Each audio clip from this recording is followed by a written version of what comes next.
بسم اللہ الرحمن الرحیم۔ سیرت کے مطالعے میں جو ہے وہ بنو عدنان کا تذکرہ چل رہا تھا، ٹھیک ہے۔ عدنان بن معد بن نزار بن مضر بن الیاس بن مدرکہ بن خزیمہ بن کنانہ، پھر آگے نیچے جو ہے وہ نہیں، یہ بن کر کے تو ہم نے غلط کر دیا، یہ تو ہاں کنانہ سے نیچے نظر سے نیچے مالک، اور پھر فہر، اور پھر غالب۔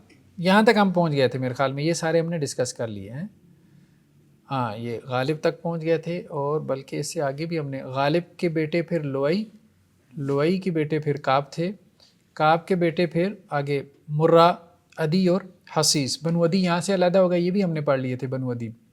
مرہ کے بیٹے پھر کلاب تھے، بنو کلاب میں بھی بنو زہرہ کو ہم نے ڈسکس کر لیا تھا۔ پھر مرہ کے بیٹوں میں تیم، بنو تیم میں حضرت ابوبکر کا بھی تذکرہ آ گیا۔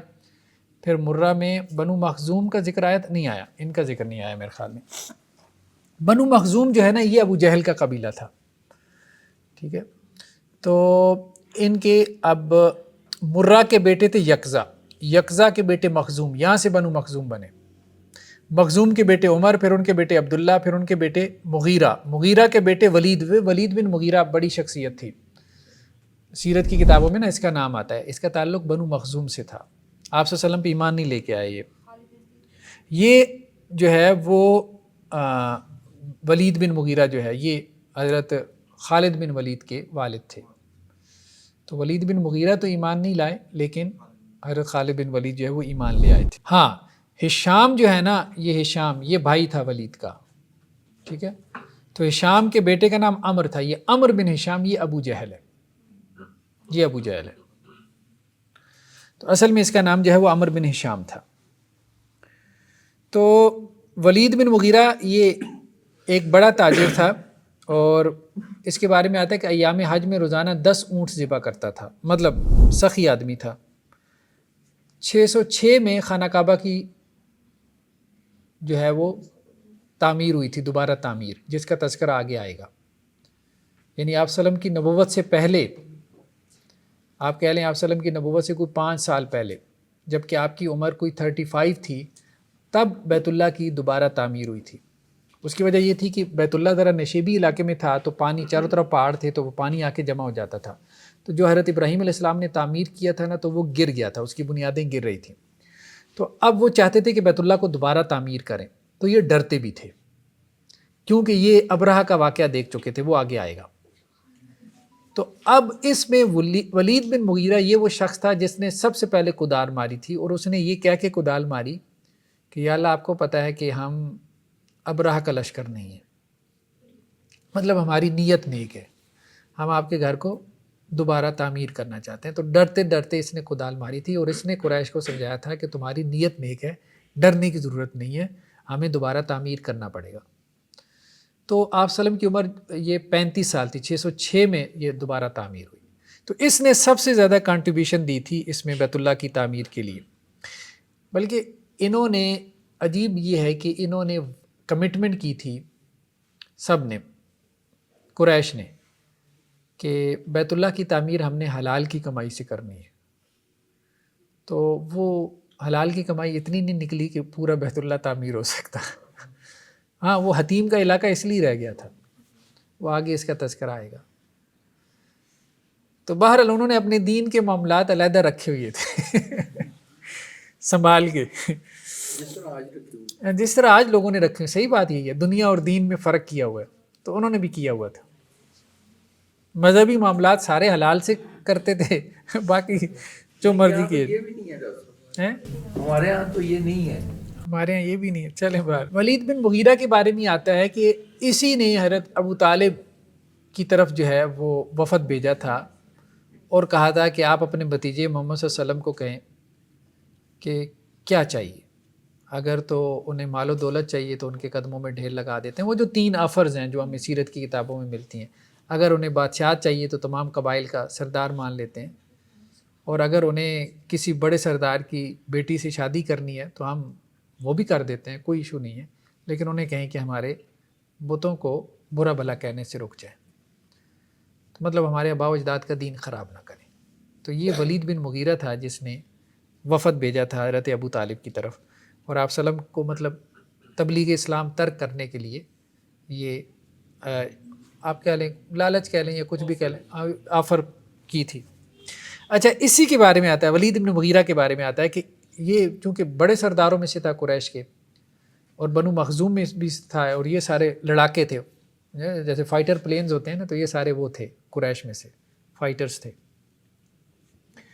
تو اسی نے جو ہے وہ اللہ کے رسول صلی اللہ علیہ وسلم کے بارے میں کہا تھا کہ قرآن مجید اگر نازل ہونا ہوتا اہل مکہ پہ تو وہ مجھ پہ ہوتا، اور اگر طائف میں نازل ہونا ہوتا تو ابو مسعود ثقفی پہ ہوتا. تو اس پہ پھر قرآن کی آیت نازل ہوئی تھی نا، وقالوا لولا نزل هذا القرآن على رجل من القريتين عظیم، کہ یہ کہتے ہیں کہ جی ان دونوں بستیوں میں سے کسی بڑے شخص کے اوپر یہ قرآن نازل کیوں نہیں ہو، مطلب انہیں اپنی سرداری کا ایک زوم تھا. تو بہرحال بڑا سردار تھا لیکن ہدایت سے محروم رہا. تو ولید کے بیٹے تھے حضرت خالد، تو یہ ایمان لے کے آئے، یہ بھی لیٹ ایمان لے کے آئے صلح حدیبیہ کے بعد، بلکہ یہ بھی اور عمر بن العاص. تو آپ صلی اللہ علیہ وسلم کو ان کی ایمان کی بہت خوشی ہوئی تھی. صحیح جو لفظ عمر ہے اس کے آگے واو سائلنٹ پڑھا جاتا ہے، اس کی کیا ہے؟ اس لیے کہ اس کو عمر نہ پڑھ لے کوئی، ٹھیک ہے، تو واو اس کے آگے اس لیے ڈالتے ہیں تاکہ اس کو عمر پڑھے، عمر نہ پڑھے. تو لوگ اس کو پھر بھی عمرو پڑھ دیتے ہیں، غلط پڑھتے ہیں، کے آگے الف لگا دیں. ٹھیک ہے. تو وہ واو صرف عین کا فتح بتانے کے لیے کہ عین پہ پیش نہیں ہے. اب کیسے پتہ چلے گا، اعراب تو ہوتے نہیں تھے، تو کیسے پتہ چلے گا یہ عمر ہے یا امر ہے، تو وہ امر کے لیے واو لگا دیتے تھے. تو یعنی یہ اعراب کو ظاہر کرنے کا ایک طریقہ تھا، یعنی حرکات کو آپ یوں سمجھ. تو حضرت خالد اور حضرت عمر بن العاص جو تھے ان کے اسلام لانے پہ آپ صلی اللہ علیہ وسلم نے فرمایا تھا کہ دیکھو اہل مکہ نے اپنے جگر گوشے تمہاری طرف پھینک دی ہیں. بہرحال پھر ان کی بڑی کنٹریبیوشن ہے، حضرت خالد کی تو خیر بہت زیادہ ہے.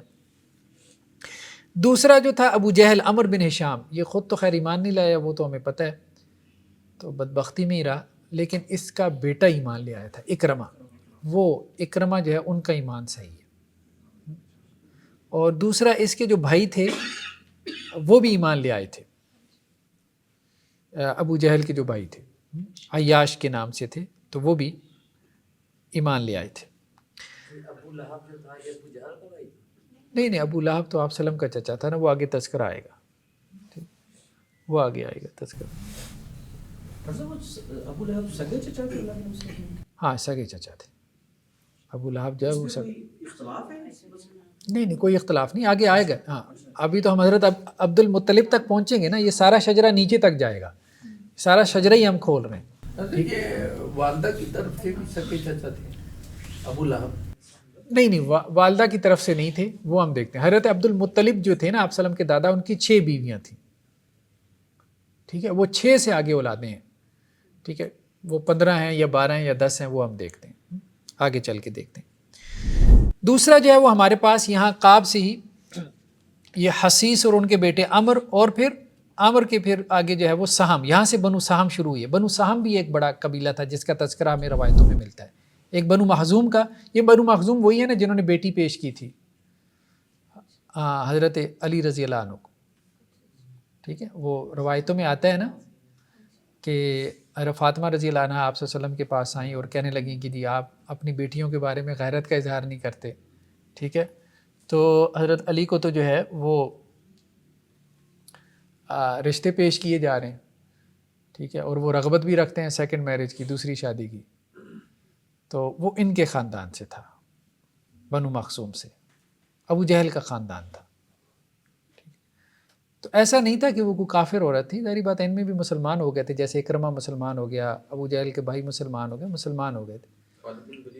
جی ہاں خالد بن ولید بھی انہی میں سے تھے، بنو مخزوم میں سے تھے.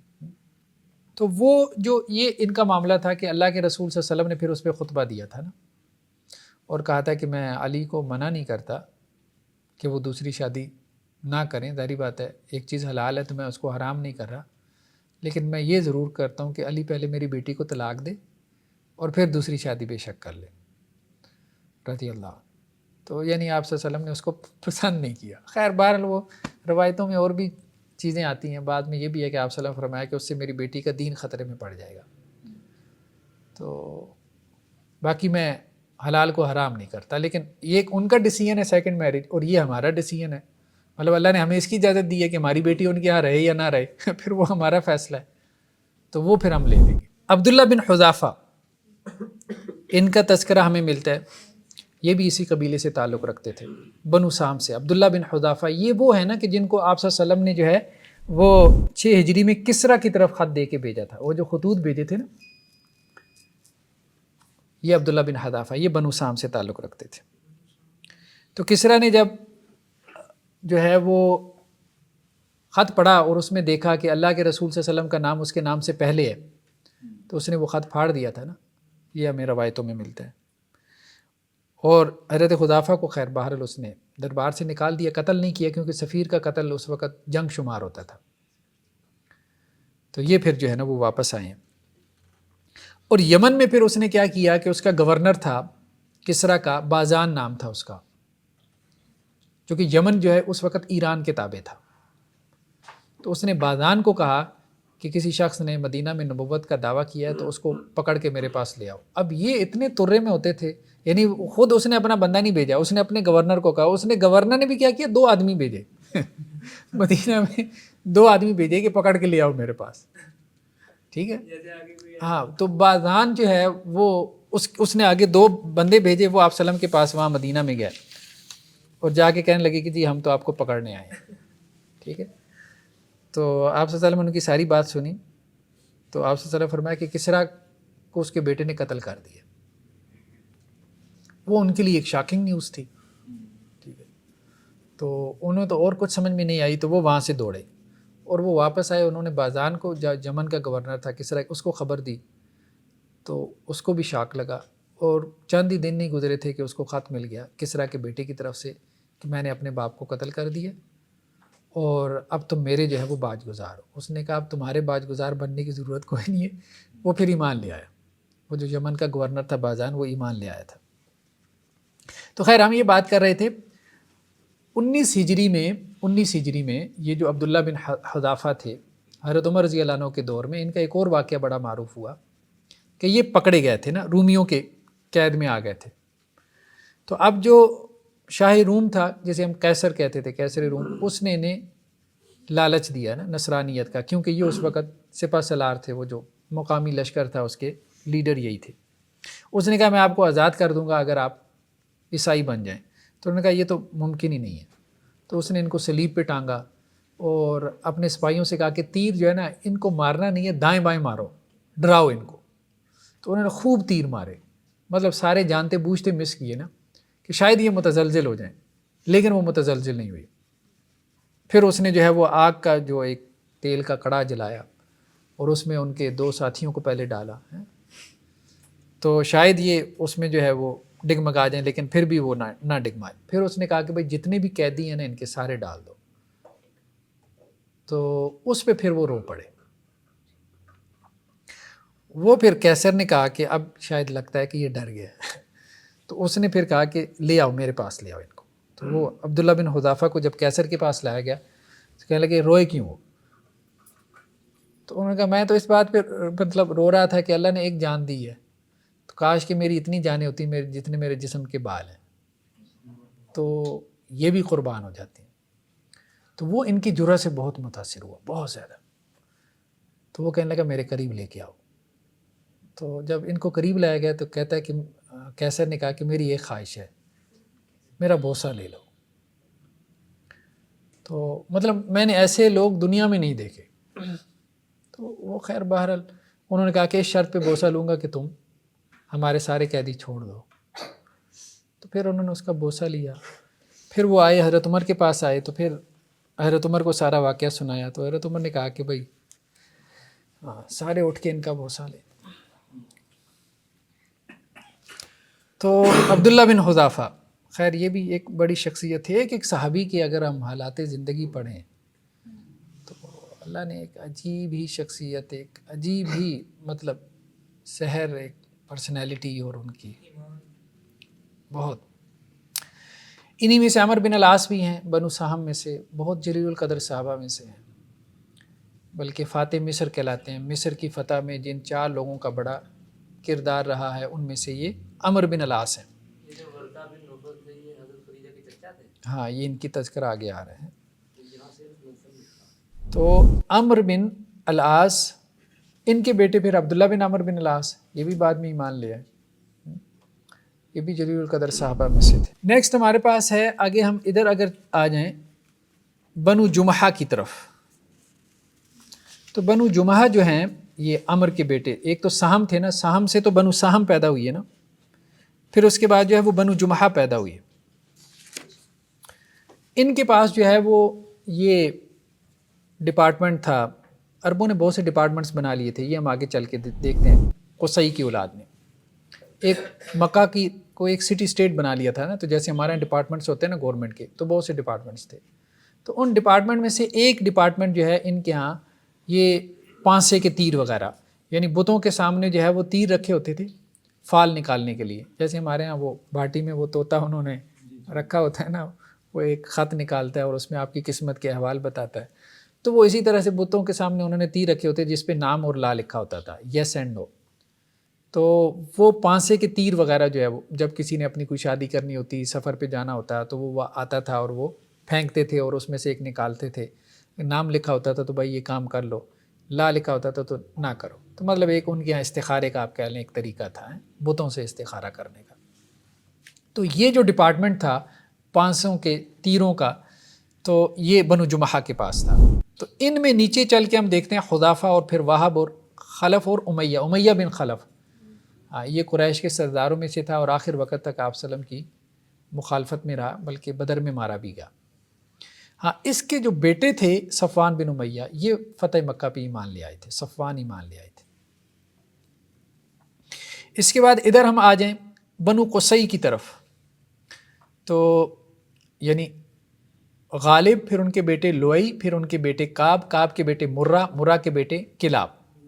اب دیکھیں نا کہاں کہاں علیحدہ ہو رہے ہیں، کلاب کے ساتھ تیم ہے، تیم کی اولاد میں پھر حضرت ابو بکر ہیں، ٹھیک ہے، تو کلاب پہ جا کے آپ صلی اللہ علیہ وسلم کا شجرہ آپ یوں سمجھیں، یا مرہ پہ جا کے حضرت ابو بکر سے مل جاتا ہے، ٹھیک ہے۔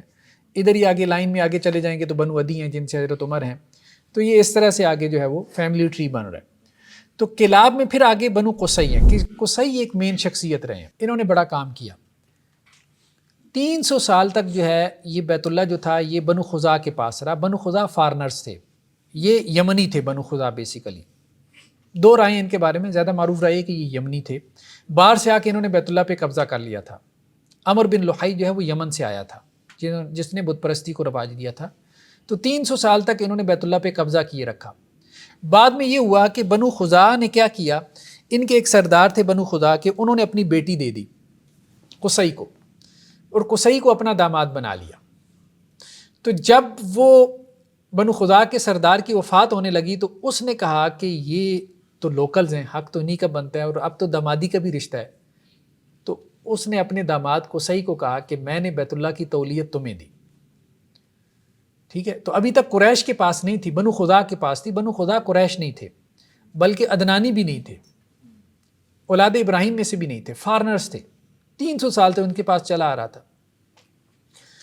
تو قریش اصل میں بکھر گئے تھے ارد گرد، ان کی مطلب جمع بھی نہیں تھی نا، مجتمع بھی نہیں تھے یہ لوگ زیادہ۔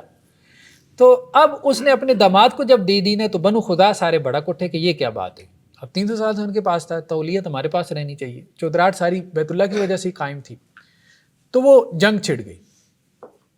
اس کے بعد پھر مصالحت ہوئی، اور اس مصالحت میں پھر انہیں ماننا پڑا کہ جی ہمیں یہ فیصلہ جاری رکھنا چاہیے۔ خیر اس پہ ہم آگے چل کے گفتگو کرتے ہیں۔ لیکن قصی کے 3 بیٹے تھے، عبد مناف، عبد عزا اور عبد دار۔ بنو عبد دار کا تذکرہ ہمیں ملتا ہے، یہ وہ ہیں جن کے پاس بیت اللہ کی کنجیاں ہوتی ہیں، آج تک چلی آ رہی ہیں، ٹھیک ہے، یہ وہ خاندان ہے بنو عبد دار۔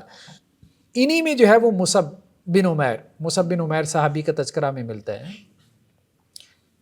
بہت مطلب ویل آف فیملی سے تعلق رکھتے تھے، یعنی جب تک اسلام قبول نہیں کیا تھا، کہا جاتا ہے کہ جس گلی سے گزر جاتے تھے تو پتہ چلتا تھا کہ جی اس گلی سے مصعب بن عمیر کا گزر ہوا ہے، اور جب شہادت ہوئی تو مطلب اتنا کفن بھی نہیں تھا کہ وہ پورا جسم جو ہے وہ ڈھانپ دیا جاتا ہے۔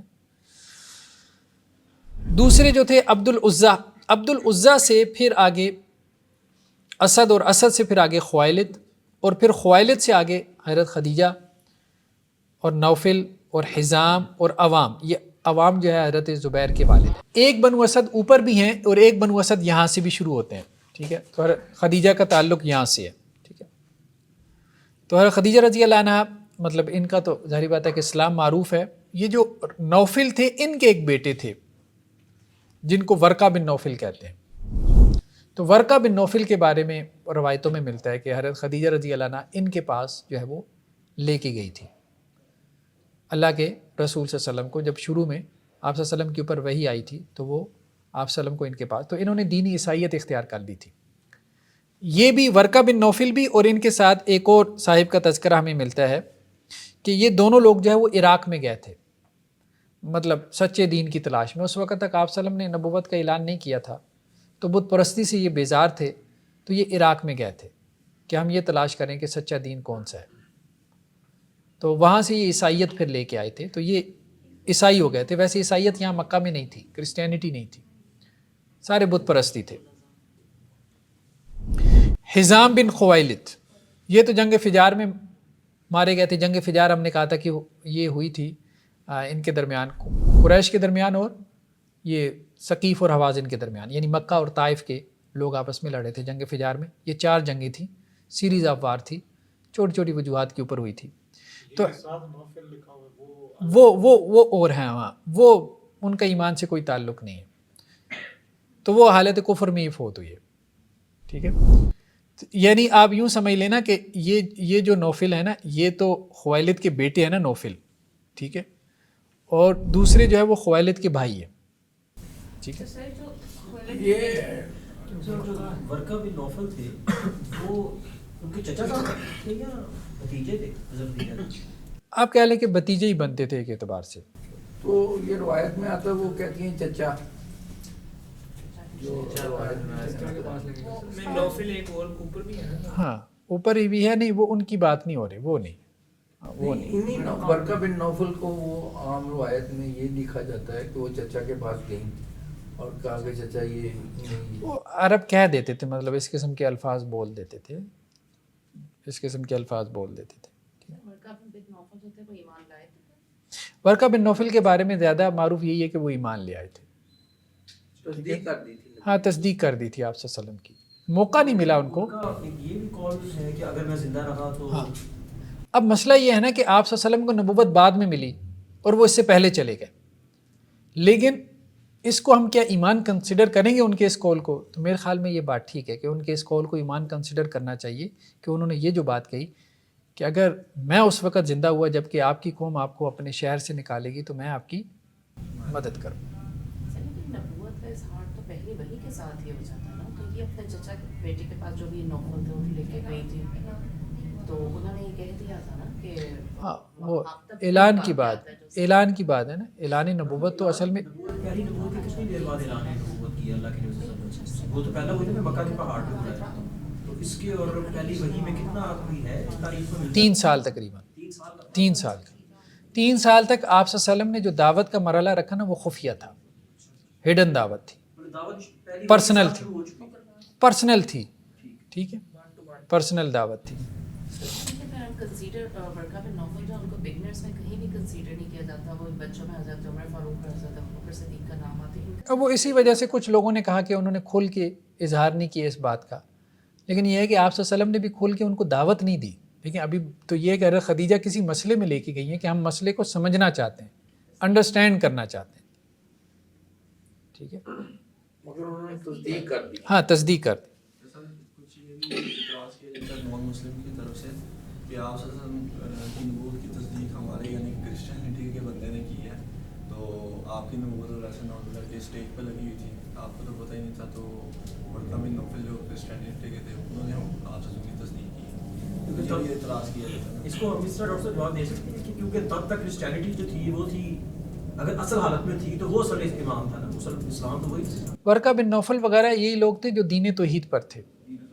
ٹھیک ہے, حنیف لوگ تھے. یہ تو کرسچینٹی کی طرح ٹرینٹی کے قائل نہیں تھے, تثلیث کے قائل نہیں تھے, شرک وغیرہ کے قائل نہیں تھے. روایتوں میں واضح طور پہ بات آتی ہے نا کہ یہ حنفاء میں سے تھے یہ لوگ سارے. ٹھیک ہے, تو نصرانیت میں بھی سارے ایسے نہیں تھے, حضرت سلمان فارسی جیسے نہیں تھے کہ جو مواحد ہوں. نصرانیت میں بھی چند ایک لوگ جو ہے وہ دین توحید پر باقی تھے، ان میں سے یہ تھے۔ میجورٹی نصرانیت میں بھی سینٹ پال کی جو ہے وہ کرسچینٹی کے ورژن کی طرف چلی گئی تھی، جو ٹرینٹی پہ بیس کر رہا تھا، تثلیث پہ بیس کر رہا تھا۔ ڈاکٹر صاحب نصرانیت اور یہ جو عیسائیت میں کوئی فرق کیا ہے بیسیکلی؟ بہرحال کچھ لوگ فرق کر لیتے ہیں، لیکن اصل بات تو یہ کہ حضرت عیسیٰ علیہ السلام کا جو لایا ہوا دین تھا اس کو بگاڑ لیا انہوں نے۔ ہاں اصل بات یہ کہ آپ صلی اللہ علیہ وسلم کے آنے تک وہ بگڑ چکا تھا، چند ایک لوگ ہی تھے جو اس دین پہ باقی تھے جس کو حضرت عیسیٰ علیہ السلام لے کے آئے تھے۔ تو اس لیے تو اللہ تعالیٰ نئے نبی کو بھیجتے ہیں کہ پہلی نبی کی جو تعلیمات جب مسخ ہو جاتی ہیں تو پھر ایک نئی نبی کی ضرورت پیش آتی ہے، اور وہ اس پہلے نبی کی تعلیمات کو پھر دوبارہ ریوائیو کرتا ہے۔ تو ہم تو کوئی عیسائیت کے مطلب اگینسٹ تھوڑے کھڑے ہیں، اور ہمارا مقدمہ تو یہ نہیں ہے کہ حضرت عیسیٰ علیہ السلام نے معاذ اللہ کو جھوٹ بولا، یا انجیل جو ہے وہ کوئی ان کی اپنی کتاب تھی، ٹھیک ہے، اللہ کی طرف سے تھی، حضرت عیسیٰ بھی اللہ کی طرف سے تھے۔ ہمارا مقدمہ تو صرف یہ ہے کہ ہمارا ان کے فالورز کے بارے میں بھی یہی مقدمہ ہے کہ آپ صلی اللہ علیہ وسلم کے آنے تک جو ہے وہ اصل دین وہی تھا، عیسائیت ہی تھی، دینی عیسائیت ہی تھا۔ تو باقی یہ کہ لوگوں نے اس کو مسخ کر لیا، ان لوگوں نے، اصل بات تو یہ۔ چلیں جی بار، تو حزام بن خوائلد جو ہے یہ جنگ فجار میں مارے گئے تھے۔ ان کے بیٹے حکیم بن حزام یہ قریش کے سرداروں میں سے تھے اور تاجر بھی تھے۔ ان کی بہت لمبی عمر تھی، 120 برس انہوں نے عمر پائی، حکیم بن حزام نے، اور یہ مولود کعبہ ہیں۔ حضرت علی رضی اللہ عنہ کے بارے میں ثابت نہیں ہے کہ وہ مولود کعبہ ہیں، وہ تو اہل تشیع نے خواہ مخواہ ان کی فضیلت میں جو ہے نا روایتیں گھڑی ہوئی ہیں۔ مولود کعبہ ایک ہی بندہ ہے اور وہ یہ حکیم بن حزام ہے، اس کا کیا مراد ہے؟ جو کعبہ میں پیدا ہوئی ہے، بیت اللہ کے اندر پیدا ہوئی ہے۔ مولود کعبہ کا مطلب ہے جس کی ولادت بیت اللہ کے اندر ہوئی ہے۔ انہوں نے اسلام قبول کر لیا تھا فتح مکہ کے بعد۔ انہی کے بارے میں آپ صلی اللہ علیہ وسلم کا ارشاد تھا نا کہ جو ابو سفیان کے گھر میں داخل ہو گیا تو وہ امن میں ہے، اور جو حکیم بن حزام کے گھر میں داخل ہوا وہ بھی امن میں ہے۔ تو ان کو آپ صلی اللہ علیہ وسلم نے مطلب مقام اور مرتبہ دیا۔ اس کی وجہ یہ تھی کہ ایک تو 15 سال کی عمر میں یہ دارالندوہ کے ممبر بن گئے تھے۔ دارالندوہ یہ ان کی پارلیمنٹ تھی قریش کی۔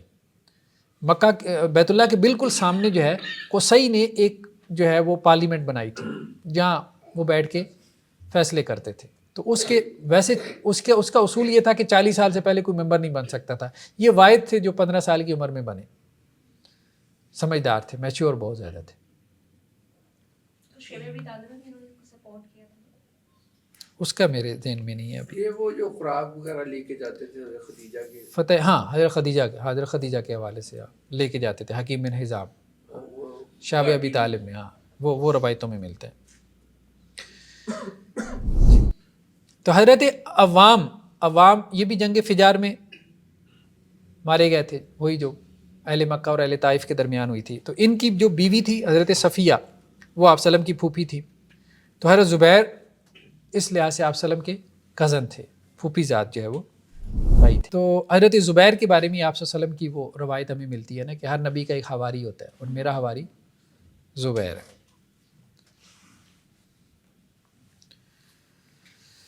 اچھا جی، حکیم بن حزام، نوفل، ورقہ بن نوفل کا بھی تذکرہ ہو گیا۔ زبیر اسما کے میاں ہیں یہ۔ ہاں، حضرت اسما جو ہے وہ ان کی اہلیہ ہے، اسما بنت ابی بکر۔ تو انہی کے بیٹے عبداللہ بن زبیر جنہوں نے خلافت قائم کی تھی، ٹھیک ہے۔ بلکہ کہا جاتا ہے کہ مدینہ ہجرت کے بعد سب سے پہلی پیدائش جو ہوئی ہے وہ عبداللہ بن زبیر کی۔ تو بنو عبد الدار جو ہیں ان میں نضر بن حارث، اس کا تذکرہ ہمیں ملتا ہے، ٹھیک ہے، سرداروں میں سے۔ نضر بن حارث یہ وہ شخص تھا نا جو شام سے گانے بجانے والی یہ لونڈیاں لے کے آیا تھا، جس کے اوپر پھر وہ قرآن کی آیات کا بھی ہمیں تذکرہ ملتا ہے۔ وَمِنَ النَّاسِ مَن يَشْتَرِي لَهْوَ الْحَدِيثِ لِيُضِلَّ عَن سَبِيلِ اللَّهِ بِغَيْرِ علم، کہ لوگ آپ صلی اللہ علیہ وسلم کا قرآن سن کے آپ کی طرف متوجہ ہوتے تھے، تو وہ پھر لونڈیاں لے آیا تھا کہ آپ صلی اللہ علیہ وسلم کا قرآن سننے کے بجائے لوگ جو ہے وہ گانا بجانا سنیں، ٹھیک۔ تو اس کا تعلق بھی یہاں اسی سے تھا، بنو عبد الدار سے۔ پھر اسی کے بارے میں یہ بات آتی ہے، خیر یہ غزوہ بدر میں مارا بھی گیا تھا، اسی کے بارے میں قرآن مجید کی کہا جاتا ہے، یہ آیات آئی ہیں کہ وہ جو سورہ انفال میں تذکرہ ہے نا کہ جب انہوں نے کہا اللہم ان کان ھذا ھو الحق من عندک فامطر علینا حجارۃ من السماء او ائتنا بعذاب علیم، یا اللہ اگر یہ حق ہے محمد صلی اللہ علیہ وسلم اور یہ دین اسلام تو ہمارے اوپر پتھروں کی بارش برسا۔ چلاکی کرتے تھے اپنے لوگوں کے سامنے نا، ایسے ہاتھ اٹھا کے دعا کرتے تھے۔ دیکھو یا اللہ اگر محمد صلی اللہ علیہ وسلم حق ہے نا تو ابھی پتھروں کی بارش ہو جائے. نہیں ہوئی, نہیں پکا کرتے تھے اپنے لوگوں.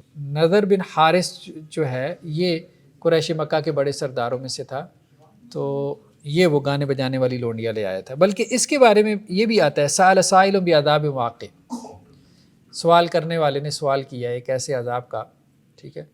تو یہ آیات بھی اس کے بارے میں ہے, مطلب اس نے کہا تھا کہ جی عذاب کیوں نہیں آ رہا. نظر بن حارث کا بھی آپ نے لونڈیاں بلانے والا کہا, جی جی نظر, اس میں ٹری ہے کہاں پہ ہے؟ مطلب عبد الدار میں, یہ عبد الدار ہم یہ دیکھ رہے ہیں نا, عبد الدار میں پھر آگے مصعب بن عمیر ہیں, اور انہی بنو عبد الدار کے اندر جو ہے یہ نضر بن حارث بھی ہے.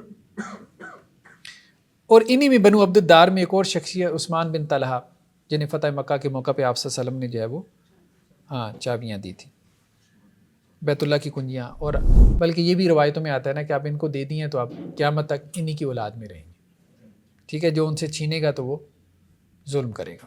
تو ابھی تک ان کی اولاد میں چلی آ رہی. قصی جو ہے یہ ایک بہت کی پوزیشن کے اوپر تھے. قصی جو تھے ان کے والد بچپن میں فوت ہو گئے, تو ان کی والدہ نے شادی کی بنو ازرا ایک قبیلہ تھا اس کی کسی شخص سے, اور جس شخص سے ان کی والدہ نے شادی کی تھی وہ شام کے قریب سرحدی علاقے میں رہتا تھا. شام میں اس وقت جو ہے وہ رومنس بیٹھے ہوئے تھے, رومن امپائر بہت بڑی سلطنت تھی. تو قصی کی جو آپ کہہ سکتے ہیں کہ پرورش ہوئی ہے وہ شام کے اس سرحدی علاقے میں ہوئی ہے. اپنے آپ یوں کہہ لیں ان کے وہ جو ہے وہ جو والد تھے ان کے اصل والد تو ظاہری بات ہے ان کے فوت ہو گئے تھے, اسٹیپ فادر کہہ لیں, تو ان کے یہاں ان کی ہوئی ہے. تو شام کی سلطنت کو ان کو بہت قریب سے دیکھنے کا موقع ملا. پھر جب یہ جوانی کو پہنچے تو ان کو پتہ چلا کہ اصل میں تو یہ قریش میں سے ہیں, یہاں کے نہیں ہیں. تو پھر یہ وہاں سے واپس آئے ادھر, اور یہاں کے انہوں نے قریش کو جمع کیا. اور چونکہ بہت باصلاحیت تھے, ایک تو یہ ہے کہ انہوں نے جو ان کے آباء و اجداد کا پیشہ تھا قریش کا تجارت, تو تجارت کو بہت زیادہ جو ہے وہ فوکس کیا. اور تجارت میں بھی یمن کی طرف ایک تو ان کے تجارتی قافلے جاتے تھے نیچے یعنی ساؤتھ میں, اور اوپر نارتھ میں جو ہے وہ شام کی طرف جاتے تھے. تو شام میں جب انہوں نے وہاں امور سلطنت کو دیکھا تھا تو انہوں نے سب سے پہلے مکہ کی ریاست کی بنیاد رکھی, سٹی اسٹیٹ کی. کہا جاتا ہے انہوں نے کوئی 10 کے قریب ڈپارٹمنٹس بنا دیے. اور چونکہ بنو خزاع کے پاس ابھی تک بیت اللہ کی تولیت تھی تو بنو خزاع میں ان کی شادی ہو گئی. حبی بنت حلیل نام آتا ہے جس خاتون سے ان کی شادی ہوئی تھی, وہ حلیل سردار تھا, اس کی بیٹی حبی نام آتا ہے اس کا, اس سے ان کی شادی ہوئی تھی. تو وہ دمادی کی وجہ سے ان کو جو ہے وہ وراثت میں مل گئی. قتل و غارت بھی ہوئی, لیکن بعد میں دونوں طرف سے مقتولین کی تعداد گنتے تھے وہ, جس کی زیادہ نکل آتی تھی تو دوسرے اس کو دیت دے کے اور پھر ایک فیصلے کے اوپر پہنچ جاتے تھے. یہاں آ کے قصی کے اوپر آ کے بنو خزاع سے یہ وہ بھی دامادی کی وجہ سے ان کو مل گئی, اور وہ بھی قتل و غارت کے بعد ملی ہے. کیونکہ بنو خزاع کو بھی سمجھ میں آ گئی کہ بات یہ ہے کہ اصل حق انہی کا ہے, کتنا ہم لڑے مریں گے, مطلب ہم ایک غیر حقیقی بنیاد کے اوپر لڑ مر رہے ہیں. تو وہ پھر دیت کے اوپر فیصلہ ہو گیا کہ جی اگر ہمارے بندے زیادہ مارے گئے ہیں تو آپ جو زیادہ مارے گئے ہیں, جو تو ایکول ہو گئے وہ تو ٹھیک ہے, برابر ہو گئے, جو زیادہ مارے گئے آپ اس کی دیت دے دیں, تولیت آپ لے لیں. تو انہوں نے لے لی. تو یہ ان کا جو ہے وہ معاملہ ہو. تو انہوں نے ایک تو سردیوں میں یمن کی طرف, اور یمن سے یہ چمڑا اٹھاتے تھے, اور گرمیوں میں یہ شام کی طرف جو ہے وہ سفر کرتے تھے, اور شام سے یہ لے کے آتے تھے اپنا یہ دوسری چیزیں, میوہ جات وغیرہ, خشک میوہ جات وغیرہ. تو شام کے درباروں تک بھی ان کی رسائی تھی, یمن کے درباروں تک بھی ان کی رسائی تھی. تو امور سلطنت کو بہت قریب سے انہوں نے دیکھا تھا. اچھا, ان کے جو قصی کے جو بیٹے تھے, خیر انہوں نے ایک تو یہ ڈپارٹمنٹس بنائے, ڈپارٹمنٹس کچھ ان کے بیٹے عبد مناف کے پاس آ گئے, کچھ عبد العزیٰ کے پاس آ گئے, کچھ عبد الدار کے پاس آ گئے. عبد مناف میں سقایا اور رفادہ تھا, یعنی پانی پلانے کا, حاجیوں کو پانی پلانا اور کھانا کھلانے کا جو ڈپارٹمنٹ تھا. جیسے ہمارے آپ کہہ لیں کہ جی فوڈ اور ایگریکلچر کا یہ جو ڈپارٹمنٹ ہوتا ہے. اور ندوہ جو تھا یعنی یہ جو پارلیمنٹ ہوتی تھی مشاورت, یہ عبد الدار کے پاس تھی. حجابہ یعنی خانہ کعبہ کی دیکھ بھال کرنا,